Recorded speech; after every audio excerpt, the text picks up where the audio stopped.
Vamos ler essa passagem bíblica. Eu quero falar com vocês hoje a respeito de erros, alguns erros quanto à volta de Jesus. E vamos ler então o Evangelho de Marcos, 13º capítulo. Esse capítulo é conhecido como o Apocalipse de Marcos. Diz assim: os céus e a terra passarão, Jesus falando, mas as minhas palavras jamais passarão. Quanto ao dia e a hora, ninguém sabe, nem os anjos no céu, nem o Filho, senão o Pai. Fiquem atentos, vigiem. Vocês não sabem quando virá esse tempo. É como um homem que sai de viagem. Ele deixa a sua casa, encarrega de tarefas cada um dos seus servos e ordena ao porteiro que vigie.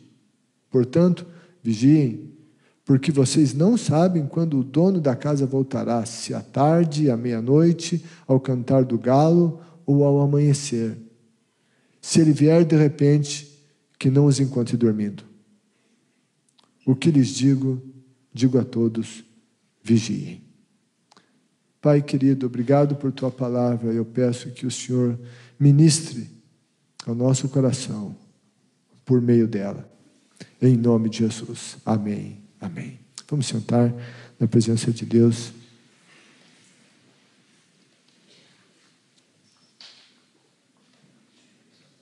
Gente, existe uma verdade absoluta, e essa verdade é que Jesus vai voltar. Jesus veio uma vez, ele veio aqui, se fez homem, veio por meio do ventre de uma mulher, nasceu, viveu, morreu, foi crucificado e morreu, ascendeu aos céus, e ele garantiu que ele ia voltar. Tudo o que Jesus disse sempre se cumpriu. Nada até hoje do que Jesus disse deixou de se cumprir, nem uma vírgula, nem uma letra. Se tem alguém que é digno de confiança nesse universo, é Jesus. Se ele diz que vai fazer uma coisa, é porque ele vai fazer. E ele disse várias vezes que ele ia voltar. E a Bíblia diz que ele virá nas nuvens e ele vai arrebatar, vai retirar dessa terra aqueles que nele esperam. Está na Bíblia. A Bíblia é um livro inerrante. Tudo que está nela está se cumprindo. Ela é a palavra de Deus. Ninguém que questiona a veracidade da Bíblia subsiste. A Bíblia é a verdade absoluta. O que ela declara, acreditemos. Ela nunca errou. Ela sempre acertou. E ela não errará. Se Jesus disse que ele vai voltar, ele vai voltar. E ele declarou isso. Mas quando a gente fala de volta de Jesus, muitos erros têm sido cometidos em relação a isso. E quando esses erros acontecem, consequências muito sérias, negativas, acontecem na vida de pessoas que não têm o fundamento necessário, o conhecimento necessário, pessoas que acabam se escandalizando por conta disso. E na história do cristianismo, muito erro já foi cometido. Um homem chamado William Miller, que é conhecido como fundador e profeta dos adventistas, ele determinou por 2 vezes a data da volta de Jesus. A primeira, ele disse que Jesus viria no dia 10 de dezembro de 1843. Ele usou como base uma passagem do livro de Daniel, capítulo 8, versículos 13 e 14, declarando que os 2.300 dias significariam 2.300 anos. E veio o dia, mas Jesus não veio. E então ele alegou que houve uma falha de cálculo na diferença entre os calendários hebraico e romano. Daí ele marcou uma nova data, dizendo que Jesus voltaria em 22 de outubro de 1844. Mas Jesus não voltou. Então ele admitiu os seus erros e desistiu da sua nova religião e, arrependido, voltou às suas origens. Teve então uma atitude digna. Mas alguns dos seus discípulos, como Ellen White, Hiram Edson, acabaram consolidando esse movimento. Mas isso foi algo que decepcionou a fé de muitos. As testemunhas de Jeová dizem que Jesus já voltou em 1914 de forma invisível. Como nada aconteceu, essa foi a desculpa. Um homem aqui no norte do Paraná, chamado Miranda Leal, um líder religioso, ele alegava o seguinte, que Jesus disse que não se sabia nem o dia nem a hora, mas ele sabia qual era o ano. E ele disse que Deus disse para ele que Jesus ia voltar em 1999. Veio o ano 2000 e Jesus não voltou em 99. Mas isso tudo gera muita decepção na vida das pessoas. E como as pessoas usam de maneira errada as Escrituras, isso, para os menos avisados, eles acabam desacreditando até na Escritura. Eu lembro quando aconteceu o alinhamento dos planetas. Tinha um burburinho no mundo e gente também começou a dizer que Jesus ia voltar no alinhamento dos planetas. E eu lembro que na época era o LP, né? Esses discos lá da época do Marco, né, Marco? Esses long play. E tinha o disco do cara. Ele não disse que Jesus ia voltar em 99, mas ele meio que garantiu, mas acho que uns 99%. Mas Jesus não voltou no alinhamento dos planetas. Aconteceu o alinhamento e Jesus não voltou. Em 99 também, na virada do milênio, muita gente dizendo muita coisa, que o mundo ia acabar, que Jesus ia voltar na virada. E não aconteceu. Erros que gente cometeu em relação à volta de Jesus. Talvez nós não cometemos esses erros. Esses erros a gente não cometeu de marcar data, de dizer, mas eu gostaria de dizer que se nós não estivermos atentos, nós podemos cometer sérios erros em relação à volta de Jesus. Eu gostaria de pontuar 3 erros muito sérios que eu e você podemos cometer quanto à volta de Jesus, e eu diria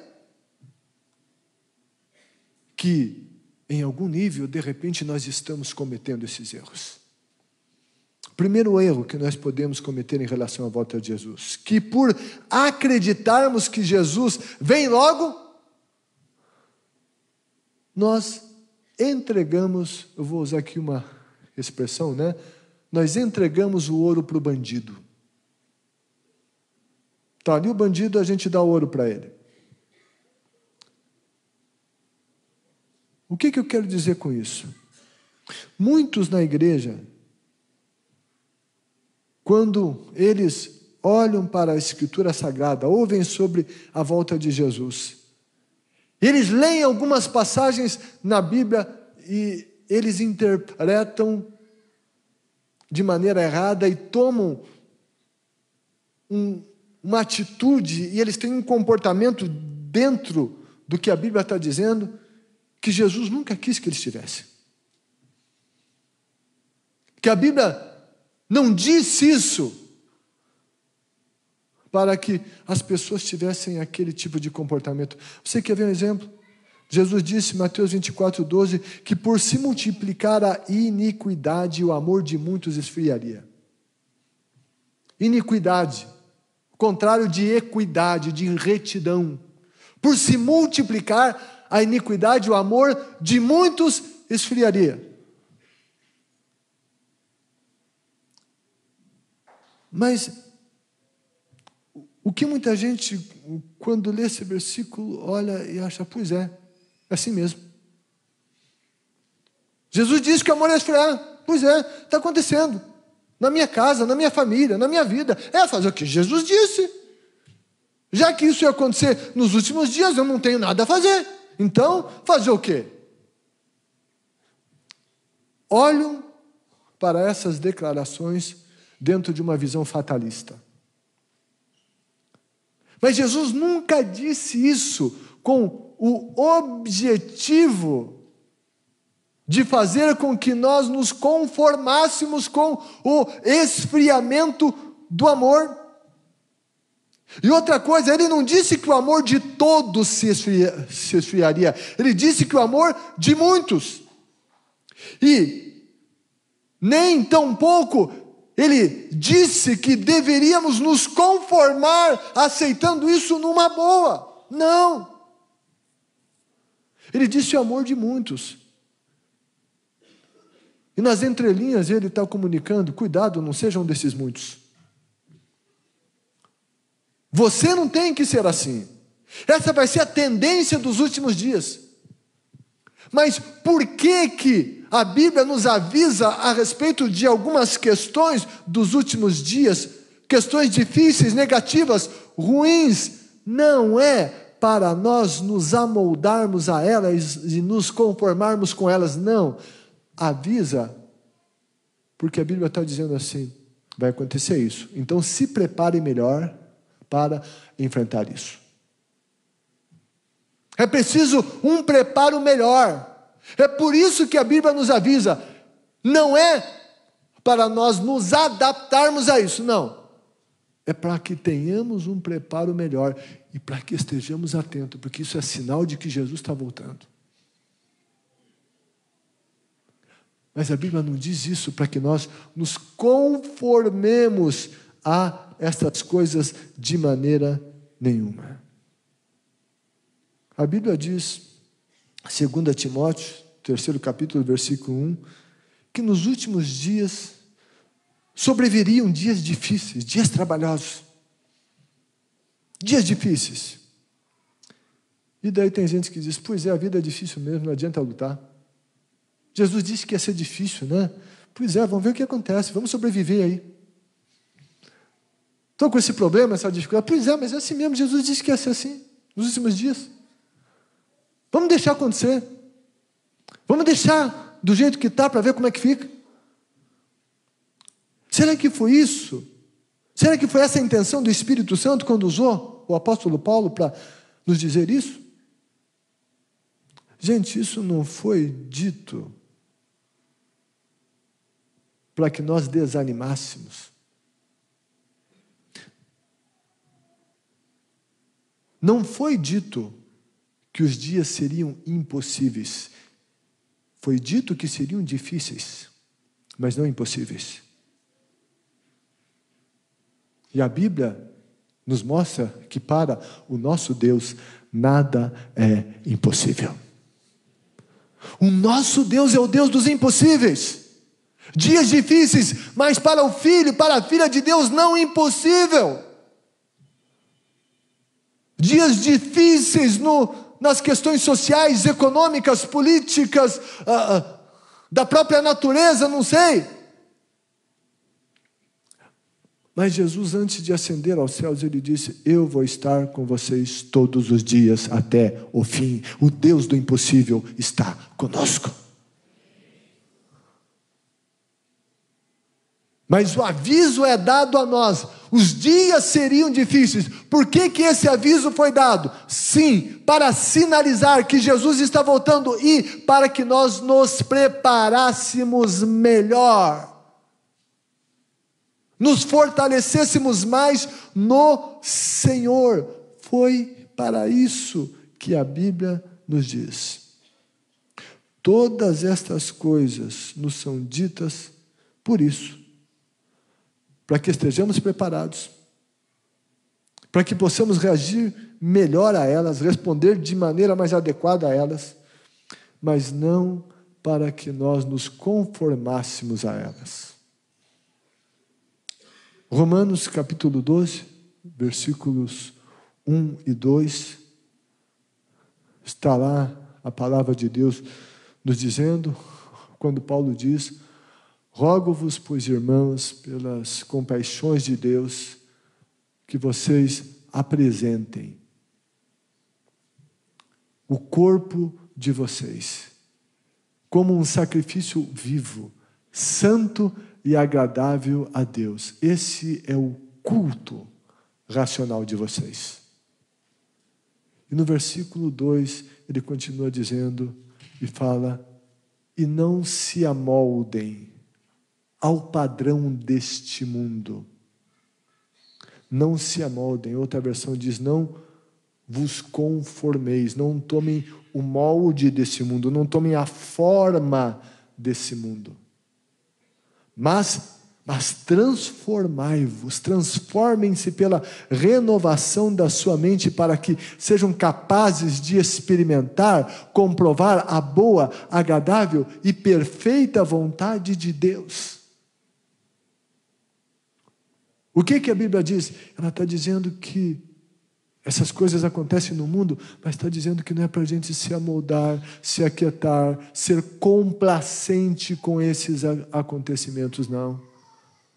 A palavra de Deus está nos ensinando a termos um posicionamento, a resistirmos às propostas que não estão de acordo com a vontade de Deus. E por isso, então, é que a Bíblia fala dessas coisas. Nós enfrentamos sérios problemas políticos, sociais e econômicos. 2 Timóteo, 3º capítulo, versículo 2, a Bíblia fala que nos últimos dias os homens seriam egoístas, amantes de si mesmos, mais amantes dos prazeres do que de Deus. Está falando da figura geral do mundo. Ei, mas isso é para mostrar que é sinal, isso é para nos advertir, para que sejamos resistentes a essas coisas.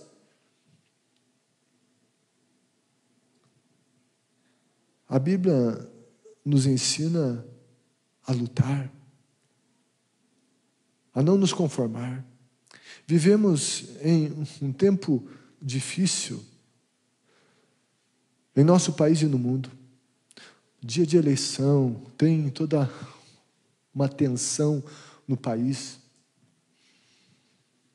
As coisas estão difíceis. E o que a gente tem que fazer com tudo isso? O apóstolo Paulo fala a Timóteo, na sua primeira epístola, capítulo 2, versículo 1, e Paulo vai dizer: antes de tudo, que se façam intercessões por aqueles que estão em eminência, pelas autoridades. Antes de tudo, orem para que vocês tenham uma vida quieta e sossegada. E é interessante o contexto histórico e também geográfico que Paulo escreveu isto. Ele escreveu isso no Império Romano, quando os Césares governavam, e eram déspotas, eram pagãos, cometiam barbáries. E Paulo diz: a gente tem que orar por eles. Quando Paulo diz isso, ele não está dizendo que nós temos que nos conformar e dizer e concordar com os erros das autoridades, não é isso não. Mas está dizendo que a gente tem que orar. E quando eu olho aqui para o nosso país, olho para o nosso comportamento e me incluo nisso, a Bíblia está dizendo que antes de tudo a gente tem que orar por isso. E de repente a gente só ora por isso nas épocas de aperto, de eleição, de tensão. A Bíblia diz que antes de tudo tinha que ser isso. Eu lembro na época que eu morei nos Estados Unidos, lá nós frequentávamos uma igreja, Interessante, todo culto eles oravam no momento da intercessão em favor do país deles. Você andava nas ruas e não eram poucas as casas que você encontrava a bandeira americana hasteada. Isso é patriotismo. Isso é amar o seu país, isso é obedecer à Bíblia. Mas quando eu olho aqui para a gente, para o nosso comportamento, olho para a nossa nação, eu gostei quando vi gente aqui vestida com a bandeira do Brasil, aqui, ó. Isso dá esperança, parabéns. Tem alguns aí de verde e amarelo. E graças a Deus, a nossa bandeira não é vermelha, ela é verde e amarela.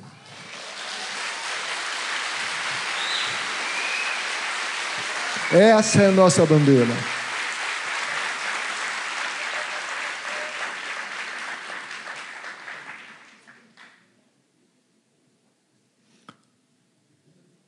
A gente tem que amar o nosso país. A gente tem que clamar por ele. A gente tem que dobrar os joelhos e buscar a face do Todo-Poderoso pela nossa nação.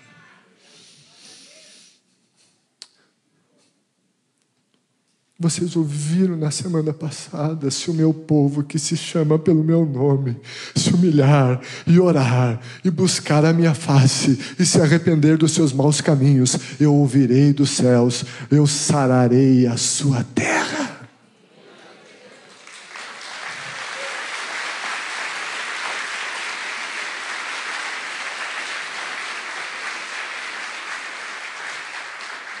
Vamos honrar essa terra que Deus tem nos colocado, vamos lutar por ela. Vamos hastear bandeiras. Eu lembro que quando eu era pequeno, na escola, uma vez por semana, tinha aquela fila lá no pátio, um atrás do outro, hino nacional tocando, bandeira subindo. Isso é do meu tempo, viu, irmão?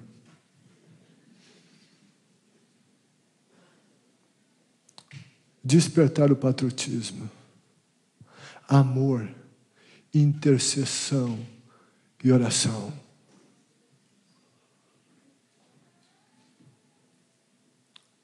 Alguns dizem, mas será? Será que adianta? Jesus não disse que ia voltar e que a coisa ia ficar mais difícil, ia ficar pior? Será que adianta orar? Jesus disse que eu e você somos sal da terra e luz do mundo.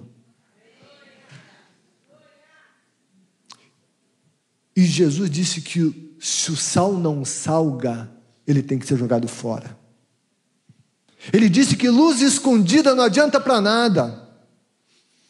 Eu quero dizer a você uma coisa, que enquanto tiver sal nessa terra e luz nesse mundo, sempre haverá esperança.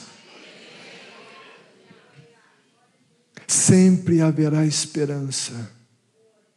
Já houve muitos tempos na história da humanidade que momentos difíceis ocorreram e daí alguns acharam o mundo vai acabar, não tem mais nada o que fazer, mas ainda bem que nesses tempos tinha gente que dizia: ei, tem um Deus todo-poderoso, vamos buscá-lo, vamos clamar a Ele, Deus pode mudar essa história. E por causa do clamor dessas pessoas, Deus mudou a história. Esse país não está pior porque tem gente que não foi complacente com as desgraças, mas se colocou diante de Deus e se posicionou. E esse país não está melhor porque está faltando mais gente que busque a face do Todo-Poderoso para que essa história seja mudada. Suponhamos que, sabe, na hora que Jesus vier, você sabe o jeito que Ele quer encontrar eu e você? Jesus disse: bem-aventurado aquele que quando o Filho do Homem vier, o encontrar fazendo assim. Ele falava de trabalho, de ação, de não parar. Jesus disse: trabalhem, negociem até que eu venha. Suponhamos que esse mundo esteja num caos enorme, pior do que está, e Jesus vai voltar hoje. Você sabe como é que Jesus quer nos encontrar? Ele quer nos encontrar orando e clamando pelas autoridades, clamando por esta terra, sendo sal que salgue e sendo luz que brilhe. Ele não quer nos ver conformados, amoldados, acomodados. Ele nos quer ver guerreiros e soldados, gente que faça diferença nesse mundo, gente que não entregue o ouro para o bandido, gente que guerreie espiritualmente, gente que não sabe qual é o dia nem a hora da volta de Jesus, portanto ele está lutando atento à volta de Jesus e cumprindo com o seu papel e a sua missão aqui nessa terra. Diante da volta de Jesus, não podemos cometer o erro de nos conformar e de entregar o ouro para o bandido. Segundo erro que nós podemos cometer em relação à volta de Jesus: por acreditar que Jesus vai voltar, não evangelizar e não fazer missões. Isso eu ouvi uma vez numa aula que eu tive lá nos Estados Unidos, que eu fiz algumas matérias numa faculdade evangélica, num doutor de história da igreja. Não lembro o nome, o segundo nome dele, mas o primeiro era o Dr. Paul. Era um velhinho, cabecinha branca, e o cara conhecia horrores da história da igreja. Eu amava ouvir as aulas daquele professor. E eu lembro de uma coisa que esse homem disse. Em uma aula ele disse assim: a Igreja da Reforma não fez missões por 100 anos. Martinho Lutero, ele cria que Jesus viria logo e a prioridade era reforma e não missões. E quando eu ouvi isso, eu pensei: meu Deus do céu, 100 anos. Se aquele pessoal da reforma não ficasse só no canto deles. E quando a América foi descoberta, quando Colombo descobriu a América, Cabral descobriu o Brasil, quando houvesse essas descobertas, se eles não estivessem conformados e tivessem enviado missionários para essa nação, para esse continente, nós teríamos uma história diferente. Mas eles cometeram um erro diante da realidade da volta de Cristo, por acreditar que Ele viria logo. É reforma, é o preparo e não missões, não evangelização. E daí a gente tem aqui uma herança de idolatria, uma herança de ocultismo e tantas maldições nesta terra. E tudo poderia ser, no mínimo, muito diferente. Jesus está para voltar, mas isso não pode nos acomodar e nos fazer fechados em nós mesmos e estarmos preocupados somente conosco e com o nosso preparo, e esquecer que outros precisam ouvir desta palavra. Terceiro erro que podemos cometer diante da volta de Cristo é o de acreditar que Jesus vai demorar a voltar e não estarmos preparados para esse acontecimento. eu diria que esse pode ser o pior erro que alguém possa cometer. Pois é, estão dizendo, Jesus vai voltar, mas pois é, não voltou ainda. Não sei se ele vai voltar logo, acho que não. Não tenha consciência de que Jesus pode voltar a qualquer momento e, por conta disso, deixam o cuidado com a sua vida espiritual, deixam a sua vida espiritual em segundo plano. E se esquecem que essa negligência poderá trazer consequências eternas e um prejuízo sem conserto lá na eternidade. Porque não se preparou para a volta de Jesus, não investiu nisso. Às vezes eu vejo muito cristão se preparando para tudo nesse mundo. Porque a vida é difícil, porque o mercado de trabalho é competitivo, por causa disso, daquilo, eu tenho que fazer isso, tenho que fazer aquele outro. Sabe, eu tenho que fazer isso, daí não, sabe, não dá para orar, sabe, não dá tempo para ler a Bíblia. Aí no culto não dá, olha, eu tenho que matar um leão por dia. Você não sabe como é difícil isso, sou eu que tenho que pagar minhas contas. E fica mergulhado em todas essas coisas. E não lembra que Jesus está voltando. Eu tenho observado muitos pais que têm procurado dar o melhor para os seus filhos. E às vezes vão além do que podem num investimento na vida dos seus filhos. Colocam numa escola, às vezes, que não teriam condições de pôr. Mas meu filho merece o melhor ensino, eu faço esforço e coloca na escola, e vai no inglês, na natação, no judô, e não sei o quê, enfim, a agenda da criança é superlotada, ela vive estressada. Mas eu tenho que preparar meu filho para o mundo, tenho que ter o melhor. Mas que não prepara o filho para a eternidade. Prepara o filho para tudo. Prepara o filho para o mercado do trabalho. Prepara o filho para tudo. Mas não prepara para a eternidade.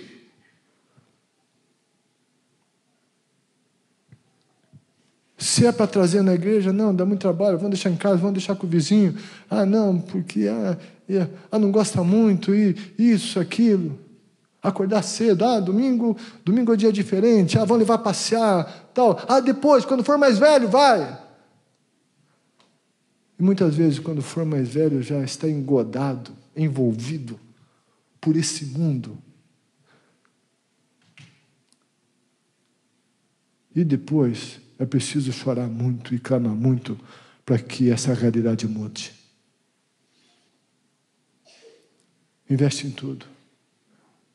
Mas não investe no acampamento infantil. Num tempo de oração em casa e com a palavra com o filho. Investindo os valores divinos. Sim, prepara o filho para tudo, mas não prepara o filho para a eternidade no céu. Que grande erro. Não, vai crescer, Jesus vai voltar, pois é, mas talvez ele não volte agora. Depois o meu filho vai ter essa consciência. Não, por favor, não. Não pode ser assim.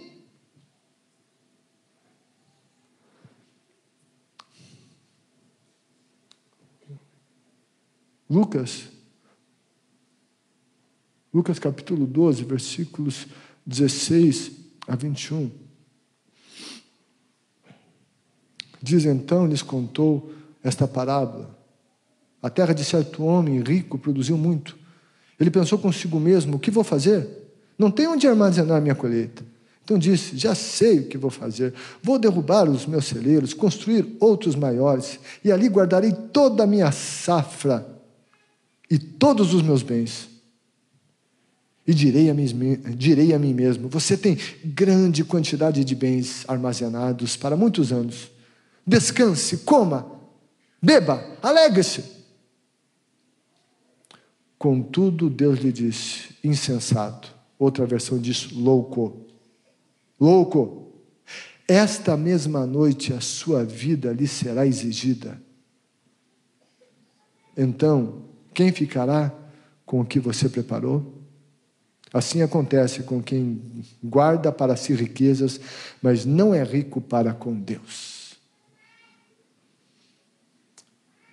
Jesus conta essa história de alguém que está preocupado aqui, com ganhar, com acumular, com ter, com as coisas dessa vida. E a Bíblia diz que se nós esperamos em Deus só nesta vida, somos os mais miseráveis de todos os homens. E a Bíblia dá um adjetivo a esse tipo de gente, e esse adjetivo é de louco. Pensando numa linguagem nossa, Jesus estaria dizendo: cara, você está louco. Se a tua prioridade é isso, você está louco. Sua loucura não se preparar para a eternidade. Jesus contou a parábola das 10 virgens. E 5 eram chamadas de prudentes, de sábia. As outras 5 foram chamadas de louca, porque o noivo viria. Elas não sabiam que horas o noivo viria. Elas tinham que ter luz na lâmpada delas. Para que tivesse luz, tinha que ter óleo. Óleo era o combustível. E elas estavam ali às 10. 5 acharam: ele vai tardar. E não olharam a quantidade de óleo. E lâmpadas eram recipientes não grandes, pequenos. E que não tinha muito espaço para acumular óleo. E esse óleo tinha que ter um reabastecimento constante. Não dava para encher o tanque e andar 1000 quilômetros, não. Esse tanque era pequeno. E 5 negligenciaram, disseram: não, o noivo não vai vir e tal. De repente vem o noivo. E as que estavam sem óleo se apavoraram e disseram: nos dê um pouco do óleo da lâmpada de vocês. E elas disseram: não, se a gente for dar para você, vai faltar para nós. Tenta aí, vai correndo, vê se acha. E quando elas voltaram, a porta estava fechada. E elas não conseguiram mais entrar. Isso pode ser uma figura da igreja. Isso é uma figura da igreja. As 10 eram virgens. As 10 criam.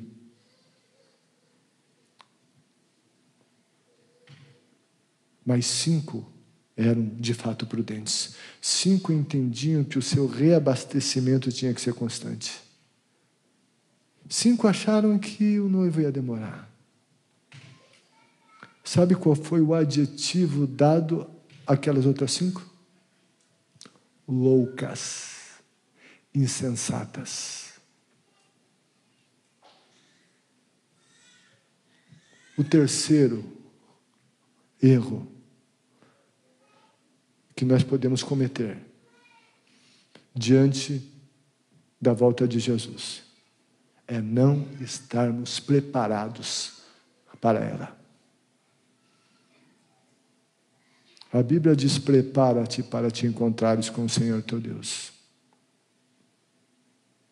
Jesus disse: portanto, vigiem. Vigiem. Fiquem atentos. Vocês não sabem a hora.